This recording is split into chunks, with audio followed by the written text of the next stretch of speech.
doon présidentielle mënoo koo mais jàppale législative. Fatou il avait sa nouvelle responsabilité moom la demee élection. xam nga nee naa la Amadou Ba nous l'avons soutenu parce que c'est Macky Sall qui nous l'a demandé. ok Fatou Amadou Ba ak ñun amuñu relation on se connaît même pas awma numéro Amadou Ba amul sama numéro musuma koo woo tu vois un peu donc moom amuñu relation avec le parti. da ngeen amoon relation boobu ak Pastef. non Pastef on n'a pas de relation particulière nii. ok non amuñu relation demalante ak Pastef mais comme je dis il y avait le contexte il y avait ces 3 options yi ma la wax soit boycotter soit faire semblant de soutenir la coalition du président Macky Sall et ne pas soutenir comme d'aucuns ont fait. mais liste yi fi nekkoon yëpp yéen amoo leen woon keneen. amuñu woon non on a le parti a décidé. wala da ngeen bëggoon jàppale koo xam ne gagné mu wóor na. ben non parce que déjà il y avait aussi tu sais bi ñu réunion il y avait des des arguments qu'on donnait. am na ñu bëggoon ngeen jàppale d'aucuns étaient pour le PASTEF pour les raisons que j'ai citées. d'accord d'aucuns ont dit que il faut rester cohérent aussi parce que je peux pas pendant m'opposer au PASTEF. non pendant 2 législatures dire qu'il faut donner l'Assemblée à l'exécutif pour que mu mën a dérouler. et c'était ça également c'était loolu la ñu doon wax. ok yow loolu moo nekkoon sa gis-gis. non pas moi. vous savez man à un moment donné je suis le parti. da nga leen bàyyi majorité bi fu mu dem nga dem parce que nit duñ la jox lépp. nga jël lépp c'est vrai. c'est ça. il faut pas montrer que ne yow yaay ma chef de parti bi mais ñoom ñoo tax ma nekk chef de parti. buñ ma xamee ñoom ñoo tax. bu ma toogee di wax je te parle en tant que chef d'un parti politique c'est grâce à ses militants à ses responsables. bien sûr yi nga xam ne ëpp ma leen njàng. ñoom suñu amul y a pas de chef de parti. absolument oui. donc c'est pour dire que y a eu des discussions et ce qui s'est dégagé mooy que nous devons soutenir la liste de PASTEF. Et j'ai suivi. Non seulement j'ai suivi, mais également nous avons posé un acte. C'est-à-dire qu'on est allé voir doyen Alla Kane. On n'est pas parti voir Ousmane Sonko. On n'est pas parti voir Bassirou Diomaye Faye. Non, parce que c'est un soutien boo xam ne ñun naturellement lañ ko def. désintéressé. on n'a pas cherché à inconditionnel. on n'a pas cherché à rencontrer nous Ousmane Sonko et si je voulais rencontrer Ousmane Sonko dinaa ko gis. j'ai pas cherché à le voir. Aïda Mbodj qui est présidente de la coalition Diomaye président musuma ko wax musuma ko rencontrer pour loolu. donc pour dire simplement que nous on n'était pas motivés ni mus par autre chose que mooy nañu jàppal liste PASTEF parce que le parti l'a décidé. jox majorité ñi nekk ci nguur gi pour que ñu mën a dérouler. c'est le parti qui a décidé non c'est une des raisons. c'est-à-dire comme j'ai dit il y avait des positions diverses. d'accord mais boo xoolee la majorité bi ñu dégagé yépp la minorité bi waxoon ne nañu toog personne n'a dit nag nañu jàppale takku wàll. parce que le parti déjà non parce que le parti a pris acte. non pas mer nous on est tellement serein tu sais tous les actes que nous posons. nous le posons avec beaucoup de sérénité. mais ça sent la frustration aussi. et de responsabilité mais oui frustration mënul ñàkk ci koo xam ne da nga ànd ak moom mu doxalee investir yi noo xam ne wax dëgg yàlla ngay un parti qui se respecte. n'accepte pas véritablement que yu mel ni di am. ça c'est même si c'est pas Adji Mbergane il y a d'autres dans le parti aussi. donc c'est pour dire que c'était pas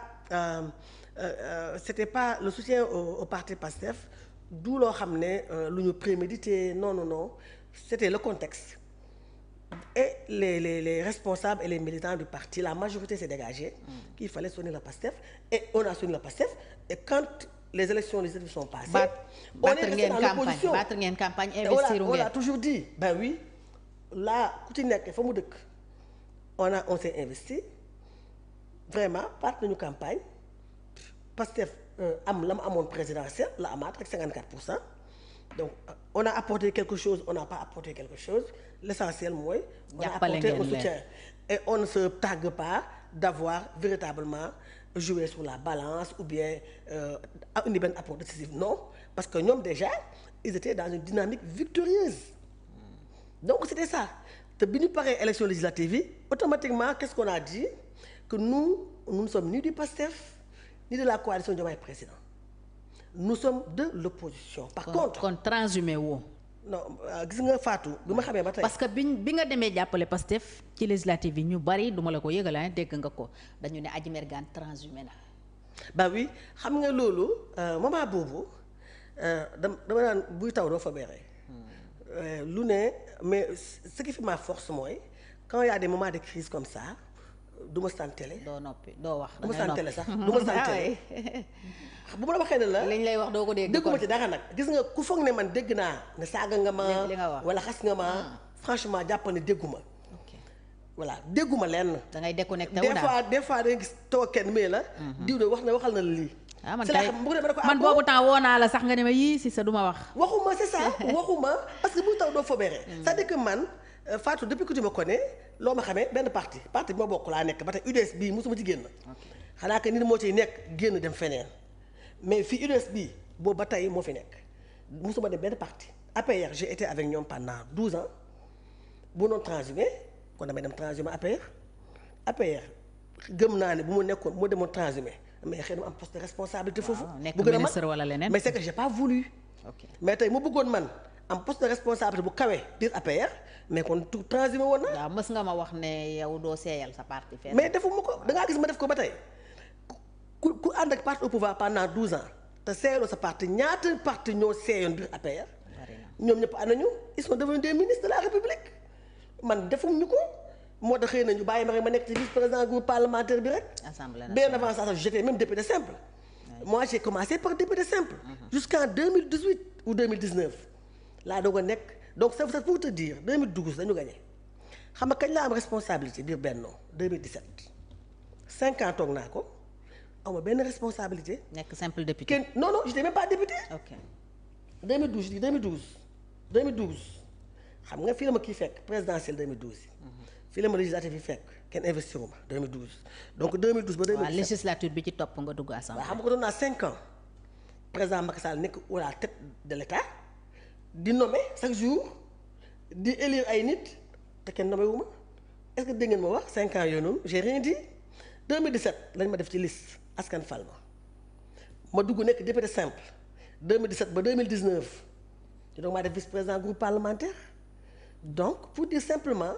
que ne ñun transhumance mosul nekk sunu xalaat donc parti bi mun musuma def PDS musuma def AFP musuma def PS musuma def Rewmi musuma def APR benn parti laa mës a nekk muy Union pour le développement du Sénégal point. te bu loolu weesoo nii moo tax bi ñu ci génnee on a clairement dit on est de l'opposition mais pas de l'opposition radicale que ce soit clair. On se veut une opposition responsable une opposition républicaine. C'est ça que le parti a décidé et nous sommes dans ça tey jii nii. maanaam du ngeen xarab du ngeen xas du ngeen marche du ngeen ñaxtu. loolu mooy opposition responsable non lan mooy différence bi entre. opposition radicale ak responsable. voilà c'est ça xam nga opposition bu radicale mooy opposition boo xam ne da ngay nekk nihiliste. doo gis lu baax. loolu moom bëgguñ ko. ok voilà ñi fi nekk bu ñu defee li tax ñu wax ne. baax na dañu koy wax bu ñu defee saafaa nit dañu koy wax bu jaree marche ñu marche. bu jëree ñaxtu ñu ñaxtu. c'est ce que moi j'appelle une opposition responsable mais pas une opposition pour être là rek pour di sànni xeer. non ça moom non. kon daal tey yàq Pastef sekku leen dara. non on a non. en termes clairs. non amul dara. Pastef est-ce que jaajëfal nañ la ci jàppale gi. au moins ci législative Pastef ils sont au pouvoir ñu ngi ci opposition bi et ça c'est depuis on l'a dit depuis c'est clair maintenant j'ai même vu de grands journalistes dégg naa ils ont même fait dañu bind ay lettres bindal ma lettre man et c'était un honneur pour moi quand on m'a dit que de grands journalistes dañoo bind lettre di la xarab di wax ne da nga leen décevoir j'ai dit man je savais même pas que j'étais autant suivi aussi par l'élite intellectuelle. Maintenant le peuple sénégalais et c'est l'occasion pour moi de remercier le peuple sénégalais j'ai reçu énormément de messages d'encouragement de messages de soutien xamoon sax man. amee nga solo noonu man xamul amee na ni solo et je me dis que boo demoon élection législative waxuma sax benn député mais xam naa 5 députés waxoon naa ko mën a am et puis quand tout le monde se met à pendant une semaine ñuy polémiquer sur Adji Mergane mais c'est parce que tout simplement am na lu ma représenté parce que j'ai vu des gens qui sont de l'APR et qui ont quitté l'APR man focus bi waa APR def ci man gisuma ñu def ko ci kenn ci ñoom et ça montre que ne kon liggéey naa man ci biir Benno Bokk Yaakaar. parce que ñoom dañu jàpp ne président Macky Sall defal na la loo xam ne waroo koo bàyyi di dem jàppale ñi mu doon xeexal démb ci wàllu politique. moom laa expliqué nag président Macky Sall defalu ma lu ma ko defalul c'est ça le problème aussi xam nga nee naa la tey Fatou. tey ñoo gisoon tey nekk APR muy jigéen muy góor président def leen ay ministre def leen ci ay membre du bureau assemblée nationale jox leen poste de responsabilité yi xam nga pourquoi mu defal leen loolu parce que ils sont de l'APR mais bu doon en termes de compétence en termes d'aptitude en termes d'engagement. kon ñooñu jàpp naa ne. duñu falu bàyyi la duñu falu bàyyi ma. kon ñooñu nag la Macky Sall defal. ñoom ñi nga xam ne amuñ benn.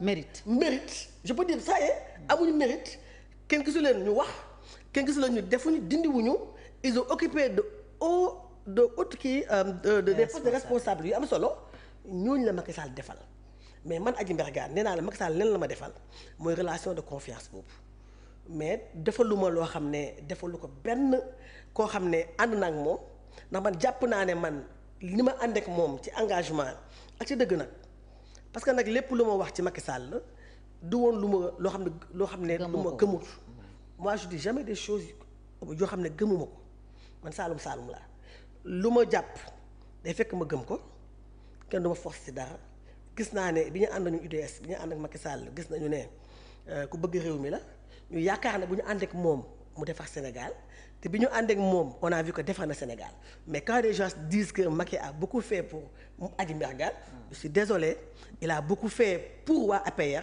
alors que beaucoup ci ñoom mérité wuñ ko woon parce que du ñoo xam ne ils ont un seul mérite c'est d'être apériste, c'est d'être là avec le président depuis le début.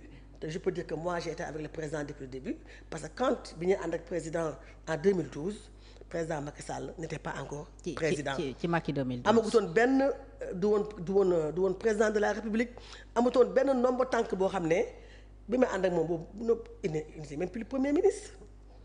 boobu Macky du premier ministre boobu ñàkk na responsabilité boobu du maire gedd na ko su maire ba delloo na ko waa PDS c'est ça boobu il n'avait aucun amatul benn poste de responsabilité c'est là où notre parti dem ànd ak moom kon kay tey buñ na Adji Mbergane lan la ma Macky Sall defal loo xam ne man defaluma ko j'ai beaucoup fait pour le président Macky Sall et ça je le reconnais et lui il le reconnaît c'est ça le plus important mais ce que disent les gens de l'APR là franchement ça ne m'intéresse pas et ça ne me concerne même pas non yëngaluma parce que ñoom ñëpp les postes qu'ils ont eu à occuper ils ne le méritent pas ils ne le méritent pas parce que ils n'ont pas mouillé le maillot ils n'étaient pas engagés ils avaient un seul mérite c'est quoi c'est d'être de l'APR point et le président a voulu véritablement bañ indi frustration de leur côté ne voulait pas promouvoir des alliés bàyyi leen ñoom au risque de les frustrer ñi nga xam ne ñoo àndoon ak moom je pense depuis 2008 c'était ça mais nag y en a qui sont méritants aussi dans leur parti il y a d'aucuns qui sont méritants mais nag ñi ci gën a bëri ñoo xam ne Macky Sall anañu tey wax ma anañu tey ñoom takkaloon nomba tànk yi anañu ñu ci bëri de déggatuñ leen da nga leen déggati moment bi ñuy parce que gëmuñu woon président Macky Sall c'est-à-dire que président Macky Sall ñi waxoon dañ koo gëm mu takkal la ay nomba tànk te gisoo kenn ku génnatu wax ana Mansour Faye il est trop seul est-ce que tu as vu kenn ku génn ci ñoom taxaw waxal ma jàppale Mansour Faye Farba itam sax am nañu jàpp ne il est trop seul. non Farba sax au début amoon na ay yëngatu sax. Farba waa dëkkam jàppale nañ ko waa APR tam conférence de presse nañ fi. mais est-ce que gis nga kenn la président Macky Sall qui est attaqué est-ce que gis nga leen ñu génn ñoom ñu waxoon nañoo gëm Macky Sall. tey de ñu ngi conférence de presse sax jamono ji. c'est pas une question de conférence de presse. gis nga yu mel nii dañu war a def ay actions. foofu la Macky Sall di xaar ci ñoom mais pas ñu nekk di conférence de presse di wax c'est pas ça. kon tey Macky Sall il est esselé.